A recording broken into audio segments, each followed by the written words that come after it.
भक्तों की रक्षा के लिए मैं हमेशा कभी भी कुछ भी करने को तैयार हो जाता हूँ। साधु हृदय, साधुओं के हृदय में मैं निवास करता हूँ, संत के हृदय में मेरा वास होता है। भक्त जना प्रिया, और मैं भक्तों के भक्त का भी प्रिय होता हूँ। भगवान ने ये कसम खा रखी है कि हित्वा मां शरणम याता कि कथम तांसक मुत्सहे, जो मेरी शरण में आता है मैं उसके लिए सब कुछ त्याग देता हूँ, मैं वैकुंठ को भी छोड़ देता हूँ। देखो भगवान ने भक्त की रक्षा के लिए एक पतिव्रता वृंदा का भी पातिव्रत जो व्रत था उसको भी भंग किया। किसके लिए? भक्त की रक्षा के लिए, भक्तों की रक्षा के लिए। कितना बड़ा दोष भी अपने ऊपर लिया। माता वृंदा तुलसी का श्राप कहा जलंधर के बारे में आप जानते होंगे। तो भगवान अपने भक्त के लिए कितना भी कलंक भी सहन कर सकते हैं।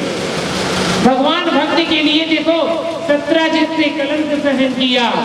भगवान ने प्रहलाद के लिए देखो, जब भी कोई भक्त आर्त होकर के दोनों हाथ खड़े करके भगवान को पुकारता है हृदय से, भगवान कहते हैं मैं किसी न किसी रूप में उनकी रक्षा के लिए, भक्तों की रक्षा के लिए तत्क्षण अपने वैकुंठ को त्याग देता हूँ, मैं अपनी पत्नी लक्ष्मी को भी त्याग देता हूँ, मैं अपने पुत्रों को भी त्याग देता हूँ।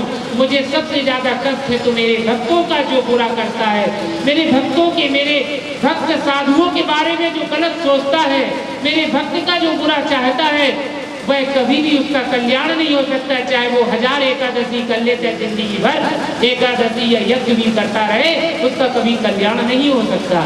इसलिए महाराज कभी भी भक्तों का अपमान नहीं करना चाहिए। जय जय श्री राधे, आज श्री राधे।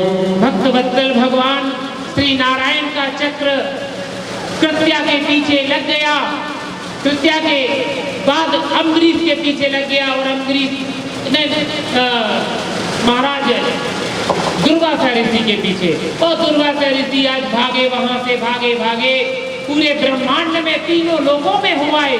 भगवान श्री ब्रह्मा जी के पास गए स्वयं, इसके बाद में शिव जी के पास गए, स्वयं नारायण जी के पास गए, लेकिन भगवान नारायण ने भी हाथ खड़े कर दिए, बोले मेरा सुदर्शन तो है, लेकिन मेरा सुदर्शन भी मैं वापस नहीं ले सकता हूँ जब तक मेरा भक्त रक्षित नहीं हो जाता है। भक्त के हाथ में है, यदि भक्त अगर ऐसा कर देगा तो मैं सुदर्शन को वापस ले लूं, मेरे हाथ में ये सब नहीं है, क्योंकि अस्त्र छूट चुका है और बंदूक से छोटी हुई गोली कभी वापस नहीं आती है। दुर्वासा ऋषि को जब कहीं शरण नहीं मिली तो सीधे लौट कर आए और अम्बरीश महाराज के चरणों में गिर गए और सिर पटकने लगे, दंडवत लौट करके प्रणाम किया अम्बरीश महाराज को और कहा कि हे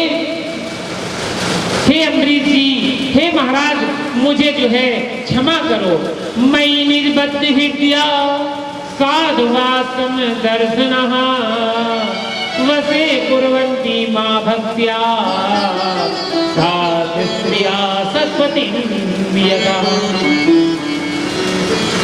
तपो विद्यां च विप्राणां निश्रेयस करे उभे ते एव दुर्विनीतस्य कल्पेते कर्तुरन्यथा। इस प्रकार से अम्बरीश महाराज कि जब दुर्वासा जी चरणों में गिर गए तो अम्बरीश महाराज घबरा गए, बोले हे गुरुवर, हे महर्षि, ये आप क्या करते हैं? आप ब्राह्मण होकर के मुझके मेरे चरणों में आप गिरे, हमें कितना पाप में आपने डाल दिया। आज अम्बरीश जी घबरा करके दुर्वासा के चरणों में गिरते हैं, दुर्वासा अम्बरीश के चरणों में गिरते हैं। अंत में दुर्वासा मुनि को क्षमा दान किया है, भगवान ने अपने सुदर्शन चक्र को वापस लिया। इस प्रकार अपने भक्त की रक्षा की। बोलो भक्त वत्सल भगवान की जय। राजन, इस प्रकार से महाराज अम्बरीश का चरित्र भी सुखदेव जी महाराज ने राजा परीक्षित को सुनाया इसके बाद इक्ष्वाकु वंश में बहुत सारे राजा हुए, जिनमें सौभरी ऋषि भी हुए, राजा त्रिशंकु भी हुए। राजा त्रिशंकु के बाद महाराज हरिश्चंद्र हुए। हरिश्चंद्र के बाद जो कि सत्यवादी राजा थे, जिन्होंने अपनी धर्म की रक्षा के लिए अपने पुत्र और पत्नी को भी सरेआम काशी के बाजार में बेच दिया था। ऐसा धर्म के राजा जो जितने भी कहाँ तक चाहे महाराज, इतने राजा हुए हैं सूर्यवंश में, जिनका मैं वर्णन करने में यह 7 दिन तो क्या सैकड़ों दिन व्यतीत हो जाएंगे, लेकिन उन राजाओं की धर्मज्ञता, दीन वत्सलता का और उनकी धर्मपरायणता का वर्णन नहीं किया जा सकता है। उसी वंश में महाराज राजा सगर हुए, खटवांग हुए, जिन्हें 2 घड़ी में मुक्ति मिल गई थी। 2 घड़ी में जब उन्होंने देखा कि 2 घड़ी में हमारी मृत्यु होने वाली है, तो उन्होंने तुरंत सब राजपाट त्याग दिया और 2 घड़ी के अंतराल में ही उन्होंने मोक्ष प्राप्त कर लिया। हे राजन, तुम्हें तो अभी 7 दिन बाकी है।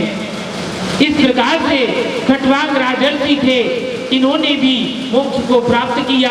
खटवांग राजा के बाद राजा अंशुमान, उनके पुत्र दिलीप, उनके पुत्र दिलीप के पुत्र राजा भगीरथ, जिन्होंने घोर तपस्या करके गंगा जी को पृथ्वी पर अवतरित किया और अपने तप के प्रभाव से उन्होंने अपने पूर्वजों को, राजा सगर के 60,000 पुत्रों को मोक्ष दिलाया और गंगा को पृथ्वी पर अवतरित किया। आज बोलो गंगा मैया की जय।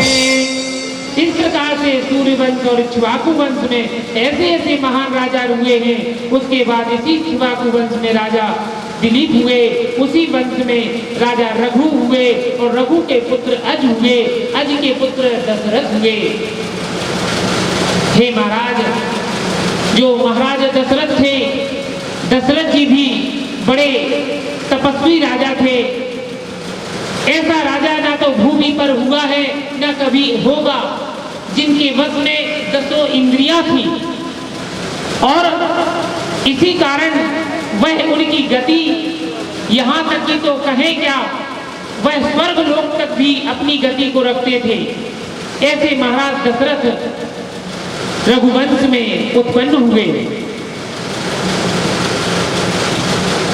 जय जय श्री राधे, जय श्री राधे।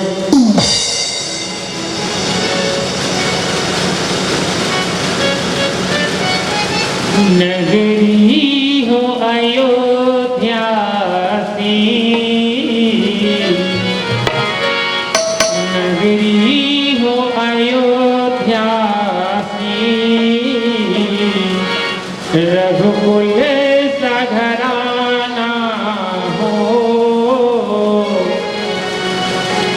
नगरी हो अयोध्या की, रघुकुल सा घराना हो। चरण हो माधव के, जहाँ मेरा ठिकाना हो।